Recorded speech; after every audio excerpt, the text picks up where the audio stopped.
10 days back మా client ఒకతను వచ్చి, సార్ ఒక పాన్ నెంబర్ చెప్తాను, ఆ పాన్ నెంబర్ది సిబిల్ రిపోర్ట్ కావాలి అని అడిగారు.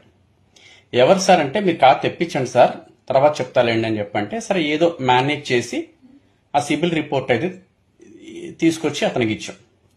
నిన్న అతను వచ్చి, చాలా థ్యాంక్స్ అండి, చాలా పెద్ద హెల్ప్ చేశారు నాకు అన్నాడు. ఏంటి అంటే చెప్పంటే, ఆ సిబిల్ రిపోర్ట్ ఇచ్చారు కదండి. ఎవరు సార్, ఏంటి, ఏది ఏ రకంగా మీకు హెల్ప్ అయింది అని అంటే, మా పాపకి ఒక మ్యాచ్ వచ్చిందండి. సో అతను చూస్తే ప్రాపర్టీస్ ఏవో ఒక 2 హౌసెస్ ఉన్నాయని చెప్పన్నారు, కారు ఉందని చెప్పన్నారు, జాబ్ చేస్తున్నాడు, సాఫ్ట్వేర్ జాబ్ చేస్తున్నాడు. బట్ బయట ఎంక్వైరీ చేస్తే కొంత ఫైనాన్షియల్ ఇండిసిప్లిన్ గా ఉంది అని చెప్పని మాకు రిపోర్ట్ వచ్చింది, అది చెక్ చేద్దామని సిబిల్ రిపోర్ట్ అడిగాను సార్. దానికి దీనికి సంబంధం ఏంటి సార్ అని చెప్పంటే, సిబిల్ రిపోర్ట్ లో మనకు అన్ని డీటెయిల్స్ వస్తాయి సార్ అని చెప్పని, అండ్ అందులో ఏమున్నాయంటే చెక్ బౌన్స్ కేసెస్ ఉన్నాయంట, అండ్ క్రెడిట్ కార్డు సెటిల్మెంట్స్ ఉన్నాయంట, క్రెడిట్ కార్డు ఓవర్ డ్యూస్ ఉన్నాయంట, and enquiry, CIBIL enquiry almost 52 times enquiries చేసినట్టుగా ఉన్నాయి. In addition to that housing loan ఉందంట, కార్ లోన్ ఉంది, అండ్ చెక్ బౌన్సెస్ చెప్పా కదా ఇందాక, ఇవన్నీ ఉన్నాయంట.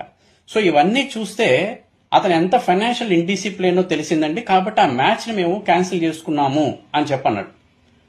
ఓహో, సో ఆడపిల్ల పెళ్లి చేయాలి అని చెప్పానంటే అబ్బాయి క్యారెక్టరే కాకుండా, ఫ్యామిలీయే కాకుండా క్రెడిట్ స్కోర్ కూడా చూస్తారు, అది సిబిల్ రిపోర్ట్ ఈ రకంగా కూడా హెల్ప్ అవుతుందని చెప్పిన విషయం నాకు మొట్టమొదటిసారి తెలిసింది. సో అబ్బాయిలు జాగ్రత్త.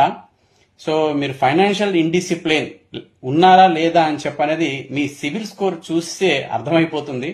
కాబట్టి మీకు పెళ్లిళ్ళు కావాలి అని చెప్పంటే, మీరు జాబ్ లో ఎంత డిసిప్లిన్డ్ గా ఉంటారో అదేవిధంగా మీరు ఫైనాన్షియల్ డిసిప్లిన్ కూడా ఉండాలి. సిబిల్ రిపోర్ట్ ని ఈ రకంగా కూడా వాడుకోవచ్చు, ఈ రకంగా కూడా హెల్ప్ అవుతుంది. క్యారెక్టరే కాకుండా క్రెడిట్ స్కోర్ కూడా పెళ్లికి చూడాలి అని చెప్పన్న విషయం మొట్టమొదటిసారిగా నేను వింటున్నాను.